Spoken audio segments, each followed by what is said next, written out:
Welcome to Reels on the Rocks, the show where your hosts Whiskey and Sweet Tea discuss film from the unpretentious perspective. Dastardly duos, bad romances, crazy couples. Whatever you call them, these romantic pairings are a little unhinged.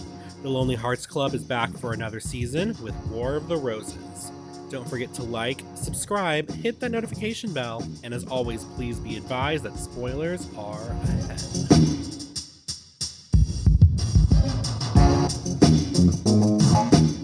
Whiskey, can I give you a little bit of relationship advice? Go for it. If it goes south, just be generous until you have night sweats, okay? That's what I'm going to say. Okay, Danny DeVito. Welcome back, everybody. Welcome back to this Lonely Hearts Club of 2026. Bienvenidos. Yeah, first, we're not going to count the drinking game. Who cares about the drinking game? That's from last year. Boo. 2025. It's not like 2026 is worse. Okay. So far a month into. No, we're pushing forward. Hi, by the way, to all of our new listeners on YouTube Music. We see you, and we're glad you liked, our penultimate episode from last year, which is crazy. Also, my God, I was pretty wasted by the end of that. We normally like to thank everybody for a year of listening to the show and stuff, but it occurred to me literally, I think yesterday, I was like, oh man, I don't think I did that. I think we kind of rushed the ending there, but so thank you to everybody who's listening, and thanks to all the new people who've joined on. I've got a new year planned, and it should be pretty cool.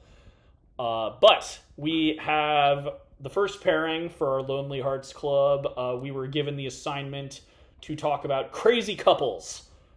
Right? Deranged dynamics. Deranged dynamics, bad romance. Ooh. I like that. You could call it many things, but we've got a pairing of crazy couples. Exactly. Psychosexual, whatever. We can keep going.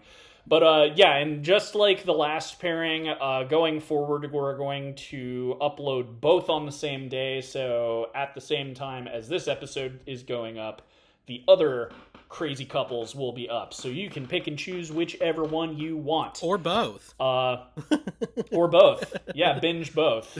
See how that goes. But, so, what are you drinking, T? Okay, so per usual, I went and found a related cocktail, mostly because I wasn't going to go and shell out cash for a really nicely aged bottle of wine that we can then throw on the floor. So I found from Condé Nast Traveler, they had an article, and they called it a one and done, a must-try cocktail in Chicago. Is called War of the Roses. It has Pimm's, gin, elderflower. Well, I use Saint Germain on instead of elder, which I think is the same thing. Simple syrup, lime juice, and bitters. Mint, shake, really good. I like all these flavors, so I was very, very excited about this one. How about you?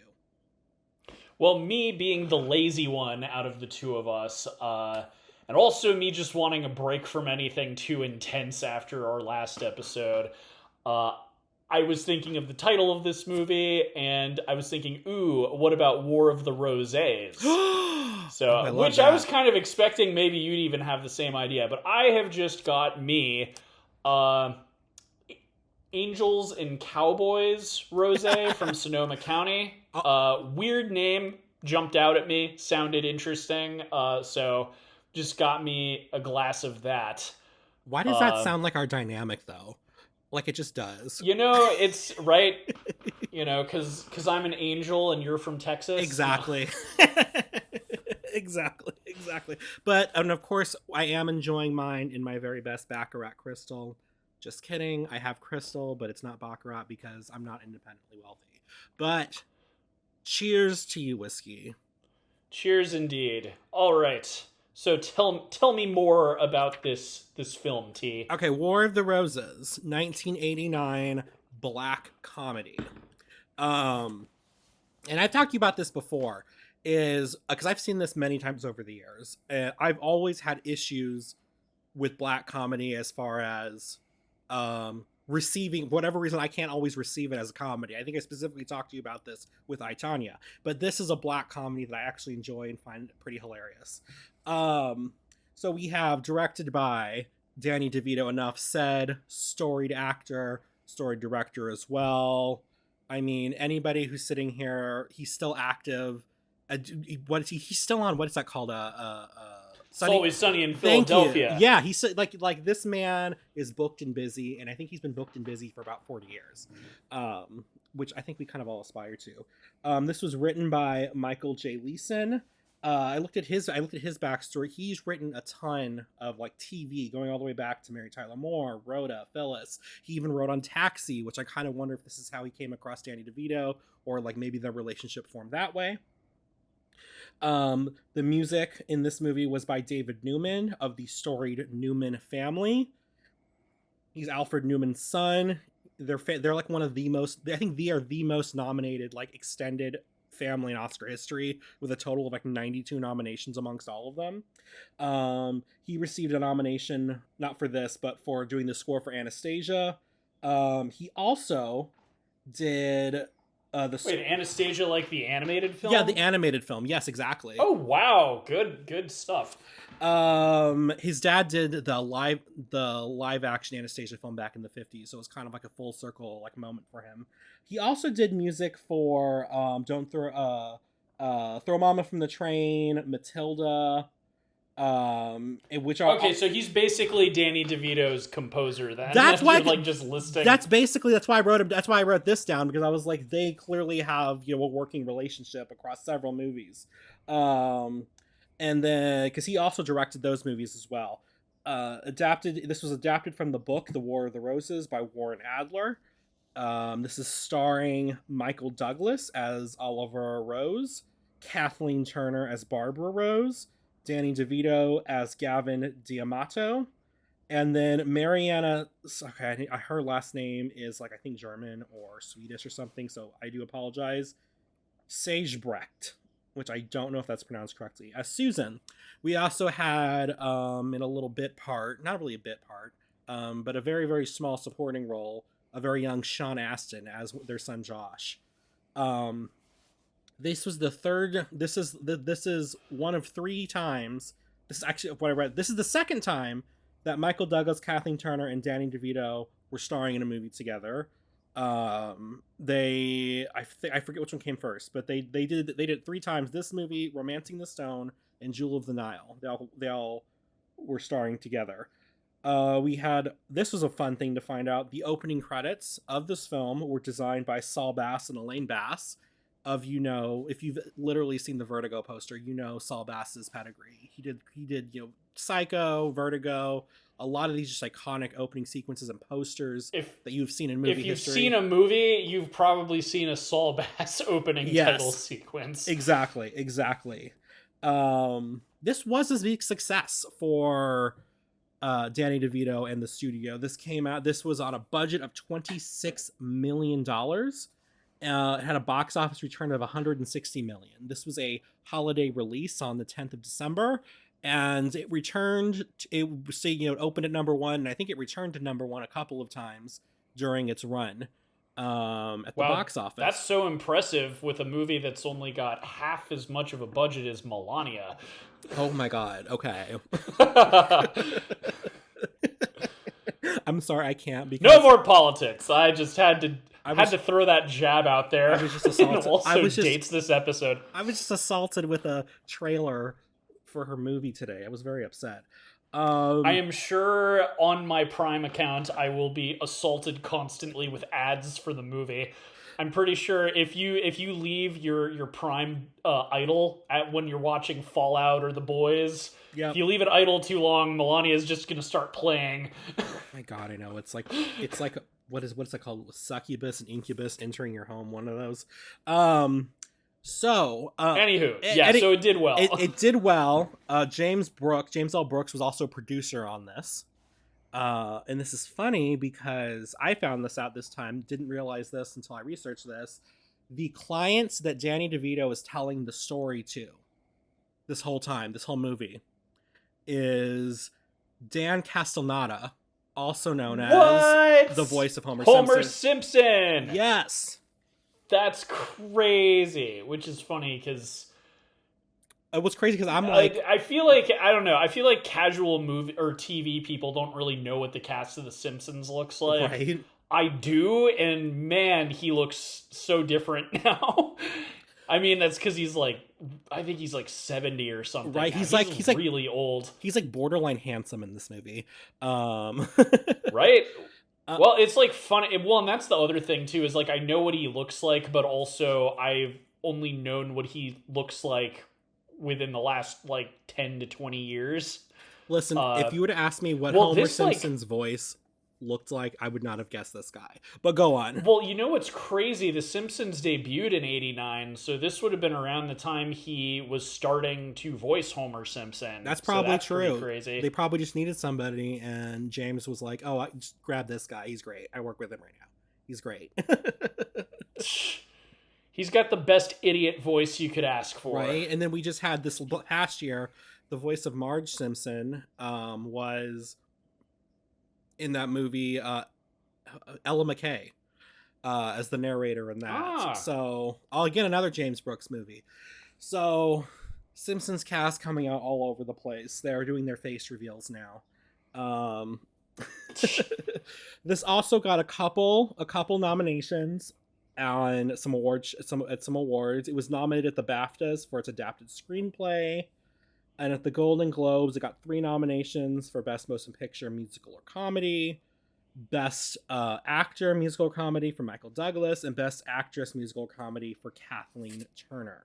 You know, this is really funny because my first introduction to Kathleen Turner was on Friends as Chandler's dad, which is a role she says she now regrets doing. Chandler's dad? Yes. Maybe I just haven't... So, if you didn't know this, Chandler's dad on Friends was transgender. Ah, okay. And he had an... He worked in Vegas and had an all-male review called Viva Las Vegas. Yeah, so it's interesting. It doesn't age well, but it's a progressive story plot line for the time. I mean, just having a trans character is pretty wild for the time. So, I don't know. Friends was edgy, man. It's one of those shows that I always just kind of got, like, forced to watch with girlfriends. But, like, finding things out, like, the fact that, like, Phoebe's mom committed like, I was like, wait, what? Like, several, like, details in the show that any Friends fans are probably like yelling into their phone like, what, you didn't know that? Like, I was just like, wait, what? This is what the show's about? That's pretty dark.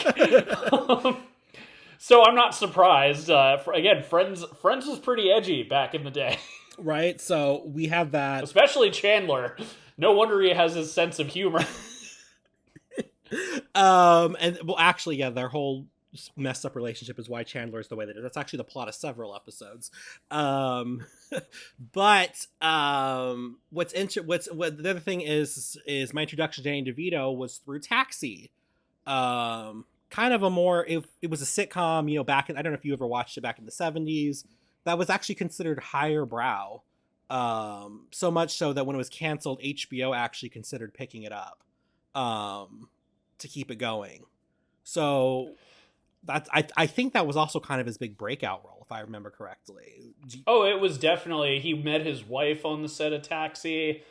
I've seen clips. I've never like sat and like watched full episodes of Taxi, but it's like one of those shows that I don't think anybody you talk to now, like it was big at the time, but I feel like if you mentioned it to like, I don't know, like a Zoomer today, they'd be like, what? Yeah. What are you talking about? Get away from me. Yeah. But I looked it up for a couple of reasons, because also Andy Kaufman was a regular on Taxi, and I think that's the main reason I found clips online, was I was like, wait, Andy Kaufman was on a sitcom?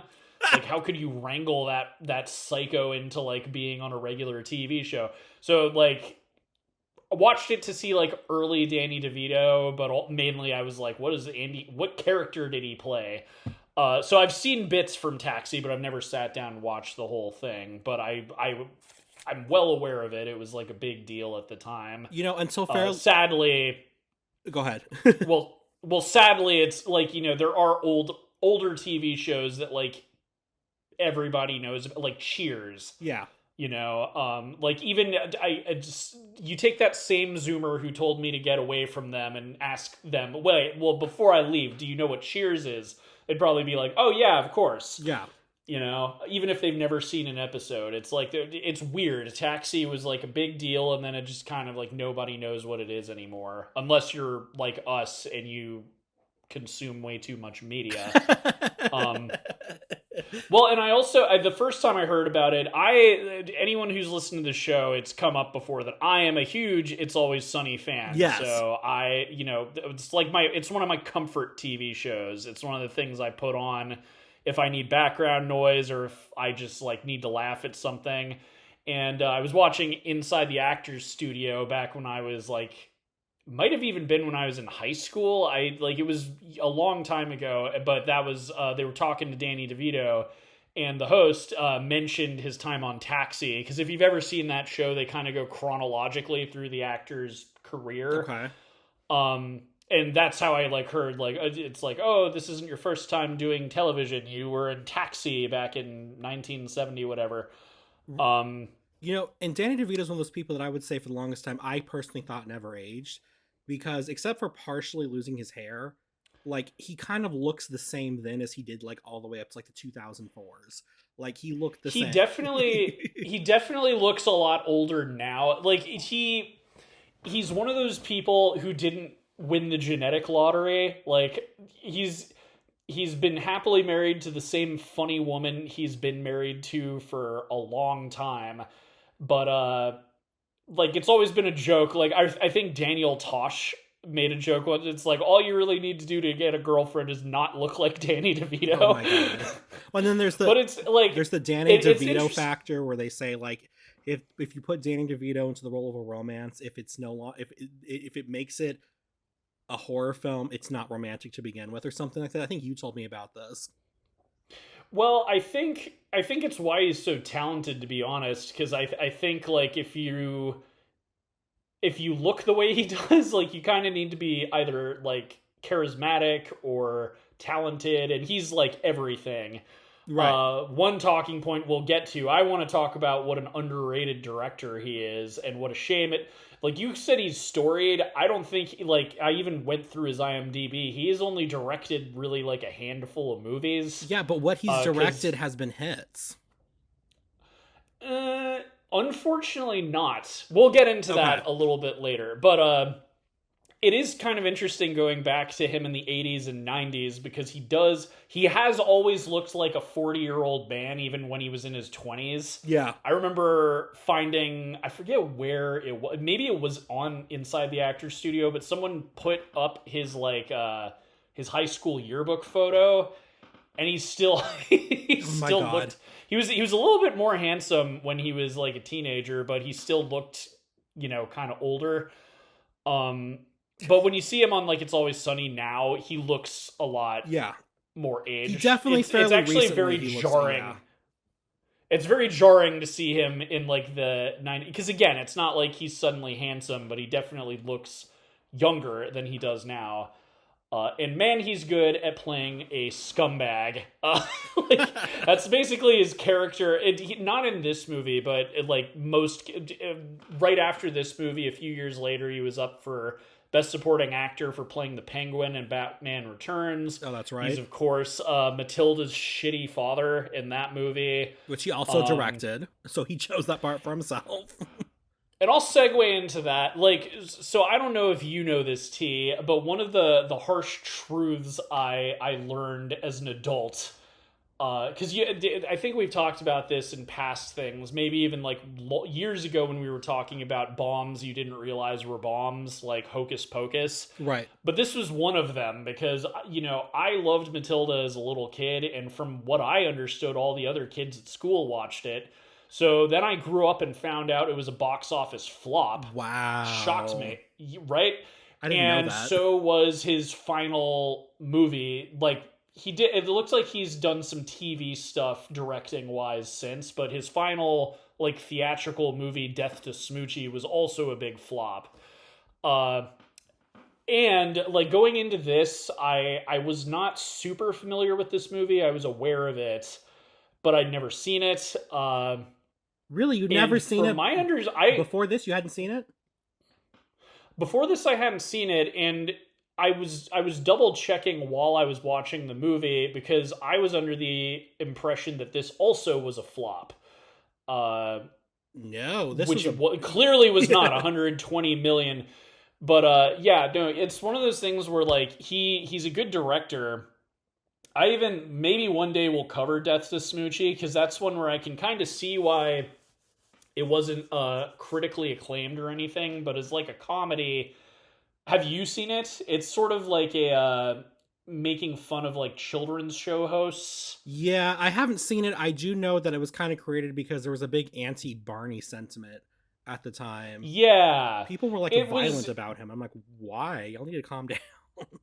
Oh man, there's a great documentary called I Love You, You Hate Me that highly recommend it. But yeah, like anti-Barney sentiment, it's like the whole premise is like children's show hosts are like run by the mob. Oh my god. Or like they get like corrupted and all of them are like drug addicts and like horrible people and stuff. And Smoochie is like this actually good person. So he's incorruptible and so they're trying to get him whacked. Oh my god. Okay. And then at the same time, the older children's show host who Smoochie replaced is played by Robin Williams, and I think his name's like Rainbow Ralph, but he's just gone insane. Like, I forget why he got... It's funny, it's like a movie about being canceled before canceled was a thing. Yeah. Because basically it's like it comes out, I feel like he was like a drug addict or something, but it like comes out that Rainbow Ralph was like into drugs and stuff. There's another kind of angle to it. It sort of reminds me of when Paul Rubens was caught in a porn theater when he was playing Pee Wee Herman. Yep. You remember that. So there's a little bit of that in the movie too. It's an interesting movie. Again, one of these days it might be worth talking about on this show, but I feel like it got an unfair rap as like a bad comedy or something, but it's like it's something about Danny DeVito. It's a shame he didn't direct very many films because I think black comedy is kind of his forte. Yeah, because like he's so really good at playing scumbag characters that he kind of knows how to be funny about it, and that's essentially what his character is in It's Always Sunny. He's a terrible person, but he's funny. I actually just I didn't realize that he had directed that really awful movie Hoffa from 1992. I didn't realize that was also him. Okay, so maybe Sword was a little bit... I thought... Because I just knew, like, Death to Smoochie, Throw Mama from the Train, Matilda. I knew, like, all these... And, like, whether or not they were hits, they were, like, well-received and are classics in their own right. Definitely Throw Mama from the Train and this film, you could argue, are classics. I think Matilda is excellent, and that's the other thing too, is like I don't think Death to Smoochie was critically acclaimed, but I do think Matilda was. I know it just didn't get any box office numbers. Maybe it's because only kids were going to see it. I don't know. But yeah, it's like he's kind of all over the place. I wouldn't say it's like a lack of quality. It's just like from what I saw, it almost kind of looked like it started off with a bang and then it just kind of piddled out as time went on. Yeah. Or like declining viewers or something. It just it's a shame. I would like for him to direct again. And that too, another thing that blew my mind because I was surfing IMDb, he almost won Best Picture because he was a producer for Aaron Brockovich. Oh my god, that was like that's a great movie or something. Yeah, but he produced it, so like he didn't direct it, but like that's a thing. He almost won an Oscar for Best Picture for producing Aaron Brockovich. Wow. So that's like a whole other thing. And Gracie Films, that's, everyone just thinks of it as the Simpsons studio, but we talked about this on our underappreciated episode on Edge of Yep. 17. But yeah, he James that Brooks. studio, yeah, James L. Brooks. I mean, a year ago, 2 years ago, I hadn't seen Terms of Endearment in full. I'd watched it for film school. I'm pretty sure it was like the checkout line scene we watched in like screenwriting, Yeah, that sounds but I about never right. sat down and watched. But that movie was like a huge deal when it came out, Oh and yeah. that was James L. Brooks. I think that might have also been like his producing debut. Like, I don't think he'd made any movies before that, and it won Best Picture. It was like a huge deal when it came out. And that's the sort of movies he really seems to like producing, is sort of these like very human, down to earth sort of dramas about very like mundane things like divorce. Like Terms of Endearment essentially is just kind of a slice of life movie. Well, Like, then, and like I said, in then Ellen McKay last year, the same sort of thing. yeah, It was very like low key. Like technically, she was like what the the lieutenant governor that becomes the governor of this unknown state, but it's really more about her life and her family's inner problems. and it's like acting movies too. Like Edge of 17, all of these movies that James L. Brooks produces, at least all of the ones I've seen, like it's actors chewing the scenery. Like it's very dramatic material and very cheap to make. Yeah, Like this movie, I mean, there's only like a handful of locations. Edge of 17, it's the same thing. It's like the house, the school, um, and it's just like person to person drama. So it's very easy to get people emotionally invested, but very, very cheap to film. yeah, no, yeah. But returning to War of the Roses, this is a I don't know. For the longest time, I kind of called this an out there sort of movie because it's so ridiculous what these people do and are just like being dead ass serious about it. That I'm kind of just like when I was like I was scared of these people when I was younger.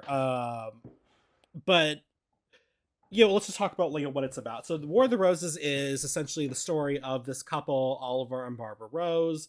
They meet. They basically kind of have a fairy tale beginning, and as they get as their marriage goes, they have two children.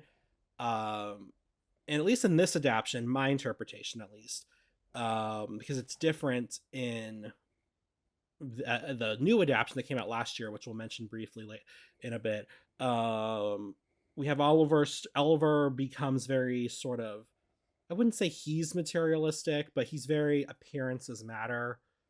As they as he grows through his law practice to become a partner and have his own law practice and that sort of stuff. And it basically to me seems like Barbara begins to resent him and her feelings about him change drastically, but then she ends up starting her own business. So she's now bringing money and she's doing stuff too, but emotionally they basically grow apart. The big breaking point, there's been little cracks showing up here and there from the beginning, but the big breaking point is when Oliver goes to the hospital because he thinks he's having a heart attack, and he writes this long note, not this note to Barbara saying, if you get this means I passed, or whatever. He ends up living through this experience, so it wasn't a heart attack. Barbara never shows up. And later when they're talking about it, she's like, yeah, I just didn't show up because I realized, like when I was on my way there, that if you died, I would have been happy. Not necessarily that he was dead, but that she would no longer be with him. And that's when she's kind of like, yeah, I kind of want out of this marriage. I want a divorce. So they go and start the divorce process. And the big sticking point becomes the house and its contents. He says, I've paid for everything. This is mine. I should be able to take it. She says, no, I was the housewife. I found the house, which I actually agree with her on that. She didn't find the house. And I procured everything. I spent my whole life as a homemaker making sure the house became what it was. I should be able to keep it. And basically it boils down to neither one of them wants to back down, and they basically kind of just destroy the house bit by bit and each other's lives bit by bit until they both decide the solution. Not they don't decide this, but it ends up them both jumping on the chandelier and falling to their deaths. And this is all kind of told with a framing device of Danny DeVito at, like, we don't know how many years later or whatever this is, telling his current client who wants to get a divorce, this is what could happen, basically, as kind of like a cautionary tale. He basically tells them, look, go and see if you can fix this before it gets to like this. But if you want to go through the divorce, like I said at the beginning, be as generous until basically it hurts. Because this is where it could go. And that's basically the end of the movie. If it wasn't so ridiculous, some of the stuff they do in here, it would actually be a super, super tragic movie. Luckily, and I forgot about this till I rewatched it, I actually forgot the kids were in the movie at all. And I was, I did, because I'm so focused on what these like psychotic people are doing, that before everything really, really goes down, they leave home to, I think, to go off to school. And the housekeeper was even like, yeah, I'm out of here. Y'all are crazy. So that's kind of how that's kind of the whole gist of this movie. What are your first thoughts on it when you saw this? Well, if I was actually funny, I would have taken copious notes on the historical War of the Roses and regaled our listeners with facts and made a joke about it being a big misunderstanding. But I'm too lazy to do that. So I did. Going into this again, I'd heard of this movie. I feel like I looked it up. We're going to talk about the remake that came out. Yeah. So I'm thinking maybe that's how I really looked into this, is I was like, oh, this is based on something, and I looked it up or whatever. But I'd never seen the film. Although I like knew about it, and I did know ahead of time that it was not literally based on the War of the Roses. To be honest, I was surprised that this is something you liked, to the point of you dissing the remake. Because the whole time watching it, like, hearing what you just said, it makes a little more sense. But you're a very romantic person. That's why this is kind of like your pairing that we've been doing for years. So, like, this is a very aromantic movie. It's got a very tender, like, message at the end, but this will make you second guess getting into a relationship, because it starts off, as Danny DeVito says, like a fairy tale, and it just gets really, really mean and vindictive and dark. Well, there's actually a reason, to the point where there's a reason why I like it in spite of that, and we'll talk about that later, but go ahead. Exactly. Yeah, like, no, I'm very interested in hearing. But so the film that kept coming to my mind while watching it was Marriage Story, although to this film's credit, I think it does a better job of making them both bad. Yeah. Like, that's one of your sticking points with Marriage Story, is Scarlett Johansson in that film you feel like is too much of, like, the villain. Right. This film, I would get on one of their sides, and then they would do something that would make me dislike them. Exactly. Like, for instance, normally I would have been on his side about, like, well, he bought the house. And then I'm finding out, and it's like, oh, okay, you decorated it. And then she drops the line, like, that she bought the furniture in the house. And it's, oh, okay, so he didn't buy everything in the house. He bought the house. Yeah. But he didn't buy the couches or the beds. So, I mean, that's coming out of her pocket. So that's, like, just a financial kind of thing. And then, there was the accident with the cats. And there was... It would go back and forth. There was, like, things I could kind of go back tit for tat with. There were definitely major scenes in this that I said, if they had been healthy communicators, we could have moved on. Well, and it does a good job. Like, so again, listeners of the show know I love me a good dark comedy. And the insanity that we reach at the very end of this is my jam. When they have gone full animal mode and they are just like tribally like trying to kill each other over the house, that was very funny to me.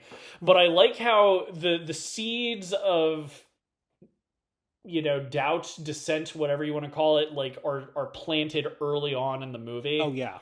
Because it's their first meeting is so romantic and they have passionate sex the first night and everything like that. But even as far back as like it's not their first Christmas. It's actually kind of a tender scene. But you know, he's working on Christmas and the kids are in the house and they're in a crappy apartment. Yeah. And she buys him a car. And it's like a big surprise, and it's really sweet of her, and he's so happy. And this is like after that. he called her tinfoil star trashy that she made for the tree at her waitress job Yes. that she had to work at Yes. on Christmas Eve. So I was like, so go on. Exactly. No, this is one of those things where I'm like, oh, he's being a massive prick. And then later on something else would happen that, you know, made me go back onto his side. Also, this sets up one of the best, maybe hasn't aged well jokes, because I know everyone's into body positivity these days, but I did find it very funny how it's like, oh, please, you know, don't give our kids sweets all the time or else they're going to become obese. And she's like, oh no, the opposite will happen, because they'll have sweets so much that they won't want sweets, and then they just won't, you know, they'll eat healthy. Yeah. Then when we jump forward in time, they're like very, very overweight. Oh my god! Anytime I see that happen, I always feel bad, especially when it's a kid actor. I feel bad. I'm like, could you imagine, like, the acting for that fat child to show? I always feel bad. I always feel bad about when that stuff, I'm like, especially back then, I feel like it wasn't handled as well. I'm like, I hope these people don't get like a complex, like, for the rest of their life for being hired as fat child. It's probably mixed, because on one hand, like, it's one of those things where, especially in that time period, going into the 90s especially, if that was like your thing that you did, you would always get work. If you were willing to be the funny fat person, like, you know, the money would, you know, you'd be wiping your tears away with $100 bills. I normally do that. Right? But I don't know. And that too, it also can be kind of a launching pad, because Jonah Hill famously was like the funny fat kid. And, you know, now he's like Academy Award nominated, you know, like it depends. And then you also have actors like the kid who played Chunk in the Goonies, who just quit acting and went into law. Wow. And is like ripped now. I don't know if anyone wants to go down that rabbit hole. He's like a bodybuilder. Like, he's like super fit. Yeah. From playing Chunk in the Goonies. So mixed feelings on it. But anyway, that joke cracked me up. Just like, well, it was because it was like so again, it's obvious like, too. it's Like, a little they didn't even look related anymore. I was like, oh my god. No. Well, and then that too. Like, you jump ahead. They jump ahead one more time and they're still overweight, and then when they're teenagers, they've like lost all the weight. But it was so funny. It's like a whole thing where it's like, it's not even that important, but it was just kind of a funny, like, oh, she was wrong about that kind of thing. But yeah, it's getting back onto my train of thought. It keeps getting worse as time goes on, and they're less nice to each other. They're less loving. Another thing I kind of thought of, which is like a great example of how they've grown apart. They stole this from Citizen Kane, but I don't know if you noticed in like the most recent, like when we're basically at like the later part of the movie, they sit on the opposite ends of like a long table. Yeah. And it's like no one... It even does that like back when Danny DeVito's getting a foot job. They're still sitting on like the opposite ends of tables, and it's like no couple would do that. Right. I mean, we'll add a dinner... Even if they're like hosting a party. I mean, I feel like that specifically is supposed to juxtapose... It's supposed to, you know, juxtapose them then versus them now, whereas they're sitting at the ends of tables, which is traditional for hosts and hostess to do, but the house is full of people, it's full of life. Whereas later, when we see that same sort of setup, the room is empty, the kids aren't even there, like. Exactly. And so I do like you said, it's like, if no one's there, you sit next to each other. Well, and I bring up Citizen Kane because that was one of the like brilliant kind of like visually explaining something thing in that movie. I don't know if you remember that kind of quick montage of Orson Welles and his like his first wife. Yeah, his first wife, I think. Yeah. And so like at first they're sitting right next to each other, and it's shot in such a way that it looks like they're close to each other. And then it keeps jumping forward in time, and they keep getting meaner and meaner to each other to the point where it's like they're getting a divorce. But once it reaches that point where they're like not even talking to each other, it cuts to a wide, and you see that they're on one of those tables. And right. To us, it looks like there was no distance because it establishes that they're right next to each other. Yeah. And then when it's intercutting between them, it's still, to your brain, feels like they're right next to each other. And then when that montage kind of ends, cuts to a wide where they're really far away. So again, I think the idea came from Citizen Kane, but it's the same idea. It's like you can tell like they do not love each other, like, or else they would not be sitting like that when there's no reason to be sitting like that. And what's so great about that scene, in particular the later one where we see there's no one there, is what is it that Barbara does for a living? She cooks food. She is a caterer. And if you look at the way that he's eating the food in that scene, it's literally as though it's something just for him to consume. Like, he's not like, like it doesn't look like he's enjoying it or savoring it or even thinking about what he's eating. And I think I like that scene because I think Barbara sees that. And, it's kind of like what she does isn't important to him at all. I mean, like, he talks the talk and says, oh yeah, do your thing, whatever, start, if you think so, all this. But it's like, he supports her in quotes, means like, I guess you could say he lets her do it, but it doesn't matter to him at all. And yeah, so I love that we kind of build on not only that emotional distance and physical distance in that, to just how he just views her. She is the food on the plate. Even though he claims all the time he loves her. So that's the other kind of interesting thing about this split, in my opinion, because she seems to be the one who actively hates him, because that's the whole thing. It's like, I don't want to get a divorce from his side. I still am in love with you. And even as they are dying, there is kind of a funny thing where he tries to put his arm around her and she swats him away. Yeah.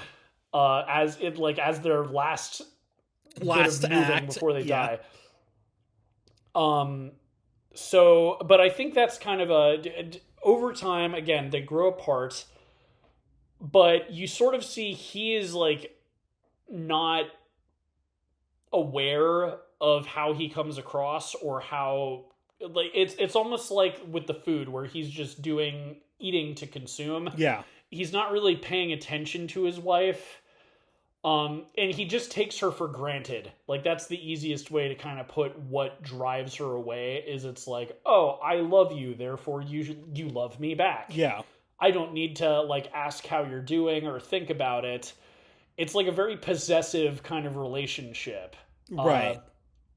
And even when she says she wants a divorce, he demands a reason. When, like, the thing that was going through my mind in that is, like, as sad as it would be if, you're getting a divorce and you're still in love with the other person, they don't owe you shit, to be blunt. Yeah. And emotions don't work that way. You could fall out of love with someone for no reason. Yeah. You could just not love them anymore. It wouldn't be about, like, money or anything. It's just like, I don't know. I just don't feel that way about you anymore. So like there is quite so there's like quite a bit of kind of depth and there's a lot of I want to use a big word for this, but it's not equal. It's like she really hates him and he doesn't feel that way, but he's also very clueless about his family and everything going on in it. Which makes it hard for you to feel too bad for him. I actually disagree with you. I don't think she hates him. I mean, at the end, Okay. she does. She definitely hates him at the end. I think I think she resented the way she was treated. She fell out of love, and she basically became, what's the word I'm looking for? Ambivalent towards him. But his continued actions that he does is what drives him to actually go from ambivalence / resentment toward full on hate, because I don't think he ever actually really hated her despite all the stuff they were doing. I think she grew to hate him through the course of everything that went down. I don't know if that makes any sense. I can see what you mean. Maybe she didn't hate him to begin with. Yeah. I don't like. I kind of see what you mean.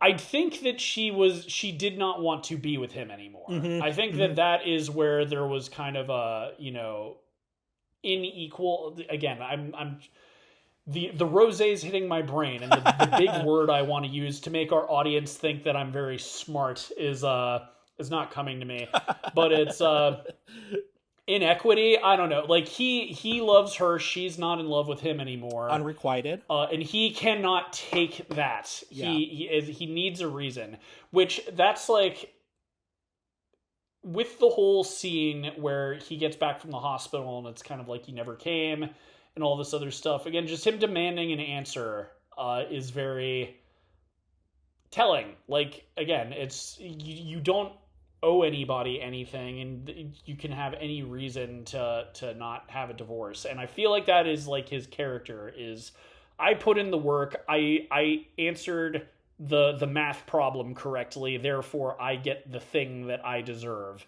when that's not really how life works. Yeah. And on one hand I feel really bad for him, but on the other hand it's just like, you kind of, Danny DeVito says it, it's like, just drop it, give her the house, like if that's all she wants, like that's not that bad. Which does kind of bring me, again, like like what I said earlier in this review, there were like points where I'd kind of be on one side and then switch back to the other. The first thing she did was so, he says it, it's like, this is the lowest thing you could have ever done. When he thinks he's dying and he's having spasms and chest pain and all this other stuff, he like writes this heartfelt note of like, if I die, I just want you to know that like you're everything to me, and I, everything I've accomplished is because I've had you by my side. And before she says she wants a divorce, he gives her this paper, and that was another good dark joke, is like, I can't read your handwriting. And then when he's reading it, he can't read his own handwriting. I did love when he was reading, he goes, oh wait, hang on, I had a spasm here. Next line. Yep. Well, and then he couldn't read some place. Well, okay, and then the next part says, no, but so she gives that note to her lawyer as like proof that he basically said she owns the house. And that was like the first thing that was like, oh wow, what a bitch, I'm on his side. And then he does something later on that like puts me back on her side. But that's one thing I think this movie does really well, is I don't think he really, who knows, maybe there's someone out there who is like fully on his side or fully on her side. But I think it does a really good job making them equally shitty. Yeah. So it's like you're not really on anyone's side. You're just sort of laughing at how absurd this whole situation's getting. What I like about like what you just talked about is, I feel like, and this is important to the message or whatever you say of the movie, is the fact that not only is it you can't really be on anybody's sides, but so much is going on that it totally muddies the water as to anybody having a moral high ground, to the point to where at the end of the movie you're basically like, what even started this in the first place? And I feel like that's really, really important, that the actual fight or whatever, it became, instead of it being about whatever the original reason was, it was really just more out of, at this point, well, she did this, so I'm gonna do this, he did this, I'm gonna do this. It's like what I always say, it's like college rivalries, and everybody's, I'm like, why do we even have a rivalry? And like most people are like, yeah, I have no idea, we just don't like them. Well, it's classic escalation. Yes. They say, like, whether it's like a tense situation, with someone with a weapon or what, the idea is like de-escalation, but neither of them do. And frankly, Danny DeVito's character, who's his like partner at his law firm, tells him like, stop. Just be the more generous person, like just stop. But he doesn't. To the point where he even basically is kind of like, you're against me. Well, if you look, And that too, there's the bit where she's trying to like seduce Danny DeVito to be her lawyer, which is the point at which he starts smoking again. Yes. Like he successfully quit smoking for 13 years and just dealing with this whole situation drove him back to smoking. Just my goodness. Well, what's interesting? What they go after, and if you look at what is important to each character, look at what each of them goes after for the other person. When she goes after him, it's always things. When it's her, it's always, when he goes after her, it's always stuff that's related to her career and her ability to be independent. Yes. And I think that's kind of, you'd have to talk to the author of the book, because I'm sure that was probably in the book. But that you could get into feminist studies and stuff, but really it's kind of like having her whole way of being independent is the fact that she has a career. Right. And when you go into like, the history of like women traditionally didn't have careers, and they kind of didn't have a way out of marriage. So you could say this is like a commentary on like women's lib and stuff like that, but you're excellent, insightful points, T, because what he's going after could hurt her a lot more. Right. Because then she would not have a way to escape him. Especially when she already, and then she'd also already waived her rights, because she would have some say in and some rights too. She waived her rights to his law practice, to his way to make money, his way to be independent. And so that's kind of why, even they both suck. If this was a Reddit Am I the Asshole post, I would say this is an everybody sucks here situation. I still think that what he does is infinitely worse. I mean, except for the fact they try to murder each other, but that's a completely different. At that point, they're both so unhinged about everything. Like when he came into that dinner party that she was throwing for critics and did what he did, I love how at that point was still not gloves off for him, because it wasn't until she destroys his car, that by the way she bought for him, that he says, okay, now the gloves are off. I'm like, dude, you just like torpedoed her career. What do you mean the gloves are off now? It's very, very telling about what each of their priorities are by just the way they react to certain slights and everything else that's going on. That scene was so funny too. I like when he actually started pissing on the fish. I was just like, I was like, oh, it went there. Like, he's not just talking about it. He's in there. He had it out right there. She should have pushed him into the stove. Oh, man. And that outfit he's wearing. But yeah. One thing, complete kind of tangent, but, we mentioned Saul Bass and his wife did the opening credits. Yes. So it's very romantic. You've got the red lettering, and you've got waves of white that look like bed sheets, and it feels like your wedding night. It feels like you and your partner are going to consummate your marriage. Right. And it pulls back after, the opening credits. It's just, that background and everything like that. And it turns out it is not bed sheets or clouds or love or anything. Like it's Danny DeVito's handkerchief as he's disgustingly sneezing into it. And I feel like that's such a good encapsulation of this film. Yeah. And the other reason I think the comedy works is because you don't fully take either of their sides. Yes. Because once you do, it's not funny anymore. When it's just two horrible people like ruining each other's lives. It's funny because you don't have any stake in what's happening. You're just kind of, it's like watching a car accident or watching like a police body cam video where someone is just like a Karen video. Yeah. You know, you're just watching someone crash out, as the kids are saying these days. And I think that's why it works so well. And I think that's why it doesn't bother you, because you're not emotionally invested in either of these characters. It spends a brief amount of time at the very beginning kind of showing you how they fell in love.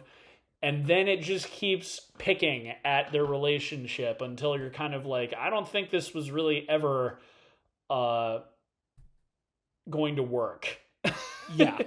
It's like, yeah. And I think that's kind of like what my stance on it is.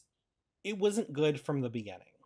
Like literally their first marriage scene that together that we see is already people being like ridiculous. And I'm just like, really?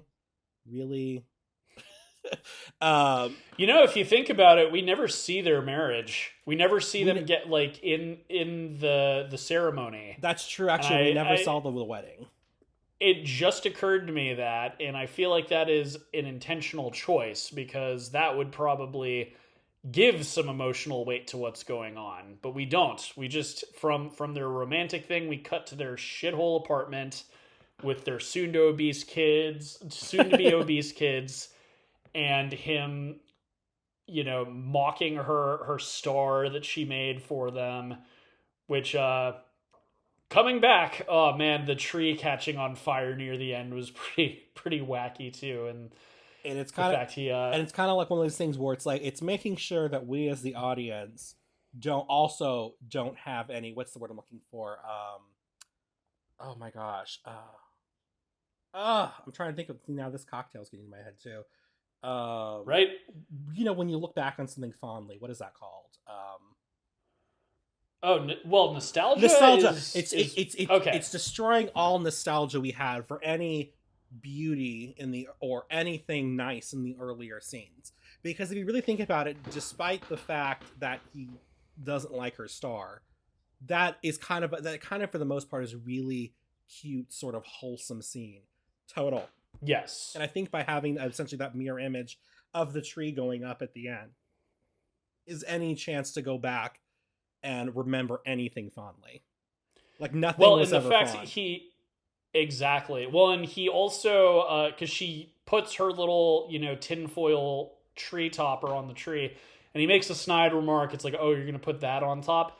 But since she did put it on top, you know, that also means that the tree torched that ornament she made exactly back when they were still a new couple. So it's not even just the holiday spirit, but it's like even the thing that was created back when they still had a relationship was torched. Exactly. There's a lot of symbolism in this movie, and there's a lot of emotional weight, and for it being a Black comedy, there's a lot of emotional maturity to this too. You know, with and I could be misremembering, but the amount of foreshadowing in this movie is ridiculous. A lot of stuff that happens towards the end of the movie is foreshadowed. The amount of times anything happens in the movie that is like slightly off-putting or could be off-putting, and we get like a view of them with the chandelier in the background or looking through the chandelier, I'm just like, this is doomed from the beginning. And I kind of think that's the point. There's a couple more things I wanted to mention before we wrap up. One of them is the dog scene, the dog eating scene. Oh man, I almost was fully on his side until it reveals that the dog was not actually murdered. Because I felt bad that the cat died, but that was a legitimate accident. Like, he didn't actually go out and kill the cat. What he did with it was shitty, was he didn't tell her he killed the cat. He tells her to go get a Ziploc bag. I'm like, I don't know what he did with that. Yeah. Exactly. So, he was still shitty about it, but he didn't actually, like, actively murder an animal.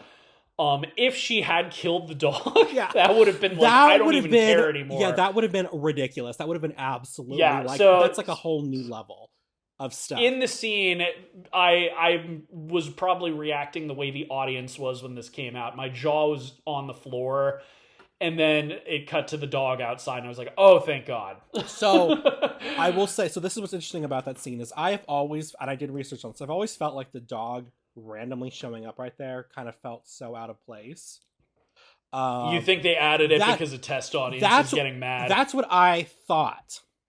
And according to Okay. Dan DeVito, he said no, the dog was always going to be okay. He says what changed, and I don't know if it was first because of a test audience studio, is they didn't reveal that the dog had lived originally until like the end of the movie. Like after they're dead. See, there you go. That because that would change the vibe when like during the climax. Yeah. Because then you'd be like mad that she didn't get her comeuppance, and then like by the time the credits are rolling, you'd be like, wait, what? She didn't kill. Like I don't know. I see what he's talking about because that would probably just make people angry. Right. So like, why'd you lie to me? so yeah, so that was definitely a whole thing. Oh my god, what was the other thing I wanted to talk about? No, but yeah, that scene is just that's like literally when they both go from we're being destructive to each other to like we're gonna pretend this is apocalypse now. And like he starts boarding up the house and stuff. He's like, no one's getting out of this house. Again, the insanity, like the last like 30 minutes of this movie is my jam. I love when people go crazy. It's especially in the context of comedy. Like from the dinner scene where he's peeing on the fish all the way up until like the literal just boarding up the house and acting like savages. By the way, perfect comedy for me. Did you get a weapons flashback from the boarded up house? I did. Little bit less spooky. No Campbell's soup in sight. Right. I will say that. Okay, I want to tell you this, and I said earlier, there's because you're like, this seems like such a not you movie. Why do you like this? And this is my own personal theory about the movie. This is just my personal theory. I don't think the roses ever existed. Okay, I agree with you. I think because this is an Go ahead. I felt the same way, especially by the ending where it's like they died. It feels like this is just. He is a very romantic guy, because that too, like. He kind of goes through a transformation of being a big pervert. Yeah. And then, he's on his phone. Oh, love you, appreciate you, be home soon. So it feels to me like he's kind of a romantic and he doesn't like litigating divorce proceedings. So he's come up with this outlandish story to scare people away from getting a divorce. Right. Especially since he doesn't charge people when he's telling them the story and stuff. Even though they're there for like 2 hours. And it also makes you wonder, like, maybe he has been divorced. Yes. Maybe this is more coming from like personal trauma or something. But I'm glad you brought that up because I also like I didn't fully cement that theory, but it was something that was going through my mind while I watched the credits. I was like, I don't know if I believe any of this happened. Right. So that's kind of why I like this movie, because to me this movie exists sort of like, as you said, an allegory that he basically tells his clients as a cautionary tale, kind of like, we can go through with this, but this is what could potentially happen, knowing maybe like 98% of them will be like, we're gonna work this out, it's not a big deal. And to me that's what makes this movie also like ironically pro-love versus anti-love, if that makes any sense at all. My other secondary theory, I'm pretty much set that's my theory at that one. At one point in the history of me watching this movie, I believed that the roses was his own personal story of either his parents or his own marriage at one point. I mean, except he doesn't die. But I kind of lean more towards this is a made up story that he tells people, and that's, like I said, that's kind of one of the reasons why. You said, why do you as a big romantic like? That's kind of like why I like it, because the end goal of this is to preserve love where love exists instead of frivolously we had a problem or disagreement, argument, we're not going to work it out. I'm not saying that's what happens in all divorces. I'm saying this is how he kind of like cuts down on them. If any of this makes sense at all, but that's my whole theory about this. No, I like I said, I actually kind of agree with your. I lean towards I don't think it existed. Like I don't think it's a true story. I think he made it up because it gets so ridiculous, and that's part of why it's so funny. But it's just logically it wouldn't make sense for someone to go this off the rails for a house. Yeah. The fact that he also happened to be his partner, just what a coincidence that is. Right? Like how convenient. Which is different from the book. I haven't read the book, but I did read differences. Okay, and yeah, like I haven't read the book. The only both theories are accurate too because you could. So there's the whole cigarette thing, right? Yeah. Why would he still be smoking if this didn't actually happen? So you could also take this as he got a divorce. Yeah. And this is like no one died, but this was just like his emotions going through the divorce, and going through the divorce is what drove him back to smoking. Yeah. And maybe that's also why he's such a devoted husband now, is because so who knows? But the cigarette glass case is kind of like any TV show that you've ever watched. Like, they always have like maybe like a Halloween episode, but they always kind of leave it open-ended at the end where they're like, ooh, there's that wind sound. Is that it? Like, is it real or ghost real? Is it not? That's kind of how I interpret the glass cigarette case. Did this happen? I don't know. That's it. To me, it's kind of like that little thing in there that keeps you guessing if this happened or not. That's how I feel about it. And the last thing I think you would find this interesting is I did look this up. They did actually destroy a classic car for this movie. The what was it called? What was it? The Morgan or whatever he called it. That thing. But the wreck was Cruella de Vil's car, right? The wreck was purchased by an auto collector who wanted to restore it. He passed away before he could, and then it was purchased by another auto collector who intends on restoring it. So the smushed car still exists in some form today, which I found hilarious. Also, that is pretty funny. Was there any stone we have left unturned with War of the Roses 2? I wanted to make one last comment about something. As much hatred and vitriol as there is in this movie, it has some of the most romantic lighting I've seen in a movie in a while, and I thought that was great. The subtext, I mean, just not the subtext, oh my god. This is such the wrong way to say it, so I'm saying it anyway. This is what I'm saying. Juxtaposition. The juxtaposition of all this going on, and they kind of always had this sort of just dreamy sort of lighting that was kind of spotlighting their moments and sort of stuff going on with them throwing basically knives at each other. I thought was amazing. Like, I love that. I hope that Danny sat with their lighting person and was like, or their director of photography or whoever, and they're like, this is kind of what I want to do. Because that was so well done.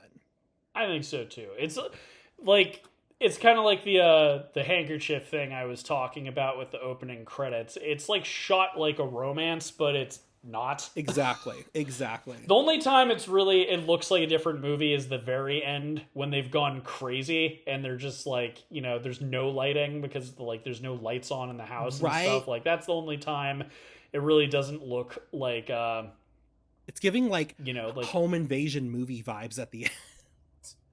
Right? Like Jodie Foster is out there trying to get insulin to protect her kid. So what's your final score out of 4? I'm going to give this 3 out of 4 pitchers of sweet tea. I think this is a really enjoyable movie. I think it's a funny movie, but I also think that regardless of its subject matter and its comedy aspects to it, it has a lot of emotional sentimentality to it too, and I thought that was really, really well done. And so I do think this is a movie that I think even the fans appreciate this about this, that it's a comedy with depth. It has a lot to say about a very historic institution in civilization. Right. And I'll just reiterate this for any new listeners, because we have had an influx of subscribers on our YouTube music thing. But so we do it out of 4 as a way of kind of poking fun at Siskel and Ebert, because they scored, out of 4 stars, which is really mind-boggling these days because no one does that. It's either a 5, 10, or 100 point scale for most normal people. So we do it out of 4. Mainly to keep that stupidity alive. Keep it alive. I'm actually surprised. I think I'm scoring this a little higher than you. It's one of those things. I'm not going to give it a 4 out of 4, partly because that's just a rare thing for either of us on this show. Yeah. I'm going to give it a 3.5. I'm going to say, like, when I was initially watching this, the thing that was going to be a sticking point was the framing device, because I don't like typically in movies when they have a framing device for like no reason. And that's what it seemed like at first with Danny DeVito telling the story. I was like, why is he telling the story? What is the point of this and stuff? By the end of the movie, it made more sense. So no longer a sticking point.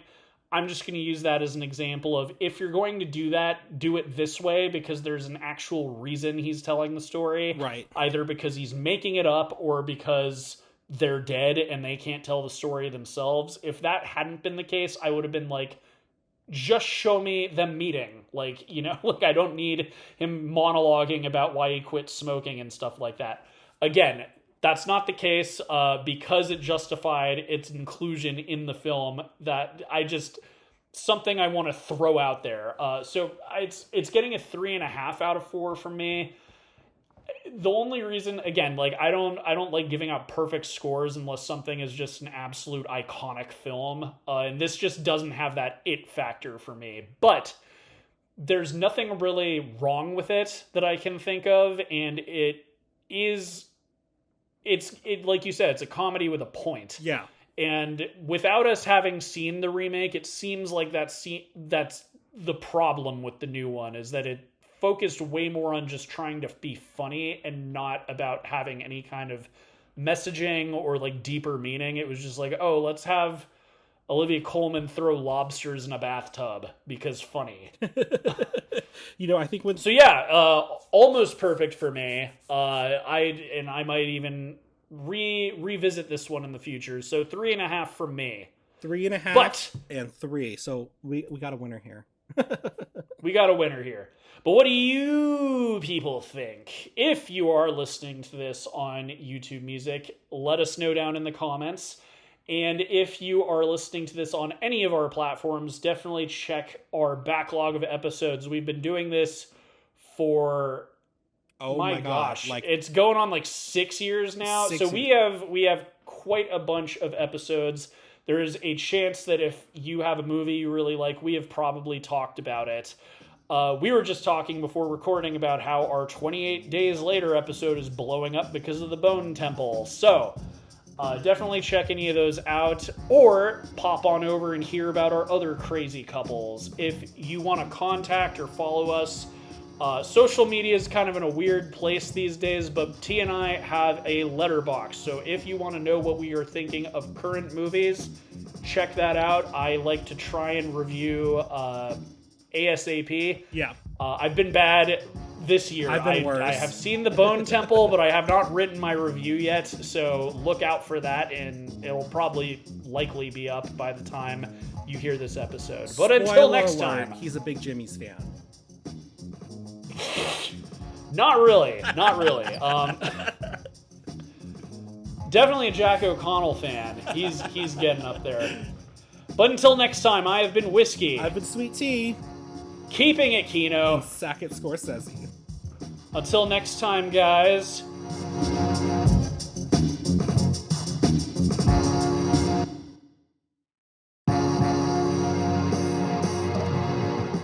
Reels on the Rocks is a production of La Prince Laboratories. It is edited and produced by Alejandro Castillo and programmed by Jamie King. Original music is provided by Pat Mars, and original artwork by Ace Esparza.